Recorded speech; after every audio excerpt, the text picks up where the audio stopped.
పులిహోర తయారు చేసే విధానం చూద్దామండి. పులిహోర తయారు చేసుకోవడానికి అన్నం అనేది ఉడికించుకోవాలి. ఇక్కడ నేను 1 గ్లాసు రైస్ తీసుకున్నాను.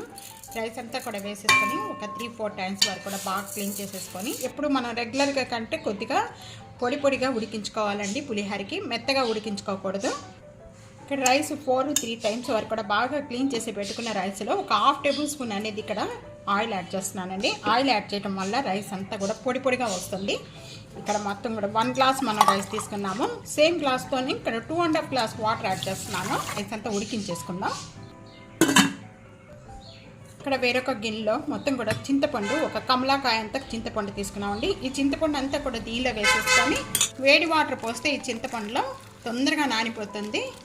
చింతపండు నానిపోయింది. ఇక్కడ నానిపోయిన వెంటనే కూడా ఈ విధంగా బాగా పిసికి మొత్తం కూడా జ్యూస్ అంతా కూడా ఒక బౌల్లో పోసేసుకున్నామండి. పోకుండా అంతా కూడా ఈ విధంగా స్టీనర్తో వడపోసేసుకుంటే ఈ పిప్పు అంతా కూడా నీట్గా వచ్చేస్తుందండి. దీన్ని సైడ్ పెట్టేసుకుందాం. ఇప్పుడు పులిహోర తయారు చేసే విధానం చూద్దాం. పులిహోర తయారు చేసుకోవడానికి నేను ఇక్కడ ప్యాన్లో ఒక 4 టేబుల్ స్పూన్ ఆయిల్ యాడ్ చేస్తున్నానండి. 1 టేబుల్ స్పూను శనగపప్పు, టేబుల్ స్పూను పల్లీలు, 1 టేబుల్ స్పూను మినపప్పు, ఇక ఇవన్నీ వేయించుకోవాలండి మీడియం ఫ్లేమ్లో పెట్టి. ఇవి కొద్దిగా వేగిన వెంటనే 1/2 టేబుల్ స్పూన్ జీరా, 1/2 టేబుల్ స్పూను ఆవాలు చేసి పచ్చిమిర్చి వేస్తున్నానండి. పచ్చిమిర్చి వేగుతూ ఉండగానే ఎండుమిర్చి కూడా ఒక 3 తీసుకున్నాను. ఇవి కూడా ఇవన్నీ బాగా వేయించుకోవాలి.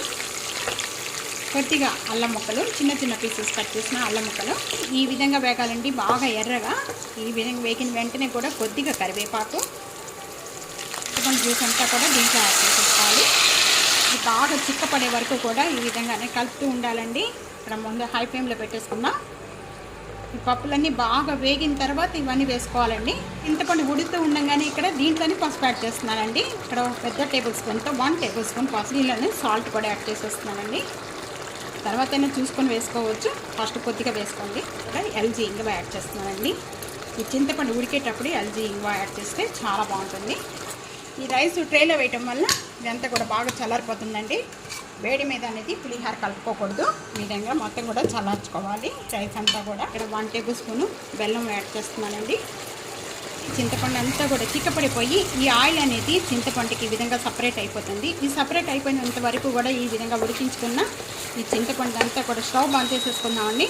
ఇలా తయారు చేసుకోవడానికి మొత్తం కూడా రెడీ అయిపోయింది. ఇది బాగా చల్లారాలి. ఒక 5 మినిట్స్ వరకు కూడా ఈ విధంగా పక్కన పెట్టేసుకుందాం.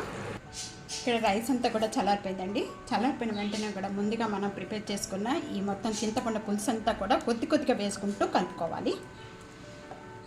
ఒకేసారి వేయకండి, కొద్దిగా వేసుకుంటూ కూడా మనం ఈ పులుసు కలుపుకోవాలి. నేను చేత్తో కలిపేస్తున్నానండి. చేత్తో కలపడం వల్ల మొత్తం కూడా రైస్కి అంతా చింతపండు బాగా పడుతుంది. కూడా బాగా కలిపేసుకుందాం.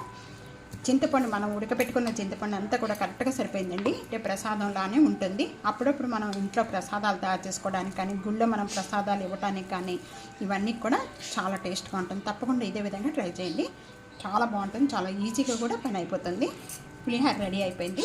సర్వింగ్ ప్లేట్లో తీసుకుందాం. పులిహోర తయారు చేసే విధానం చూసారు కదండి. తప్పకుండా ఇదే విధంగా ట్రై చేయండి. చాలా ఈజీగా అయిపోతుంది. చాలా టేస్ట్గా కూడా ఉంటుంది. తప్పకుండా ట్రై చేయండి ఈ విధంగా.